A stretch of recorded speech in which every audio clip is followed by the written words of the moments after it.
जय जोहार, मैं हूँ अपन के संग ललिता। आप मन देखत हो न्यूज़+21। चलो शुरू करथन बिहिनिया के खबर। महाराष्ट्र में नक्सली के खिलाफ बड़े एक्शन। गढ़चिरौली में मारे गिस 26 नक्सली, 4 जवान घायल। दिल्ली में प्रदूषण से बिगड़िस हालात, स्कूल बंद, सरकारी कर्मचारी मन घर से ही कर ही काम। असम राइफल हमला में पीएम मोदी, रक्षा मंत्री जताइस दुख। कर्नल, पत्नी और बेटा संग 7 लोगन की मौत। आईसीसी टी20 वर्ल्ड कप में दुनिया ला मिली आज नवा विश्व चैंपियन। ऑस्ट्रेलिया और न्यूजीलैंड के बीच हो ही मुकाबला।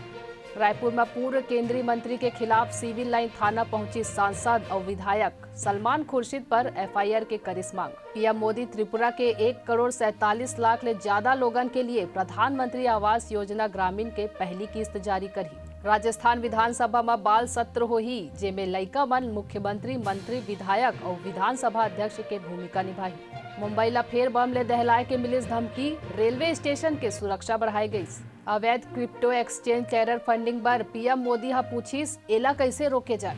दिल्ली के सीलमपुर इलाका में जैकेट बनाए वाले फैक्ट्री में लगिस आग, 5 लोगन ला बचाए गए। ऐसा ही तमाम जानकारी पर हमारे चैनल ला लाइक और सब्सक्राइब करना झन भूलो और नोटिफिकेशन पर बेल आइकन ला घलो दबाओ। देखत रहो न्यूज़+21, आप मन के हक की बात।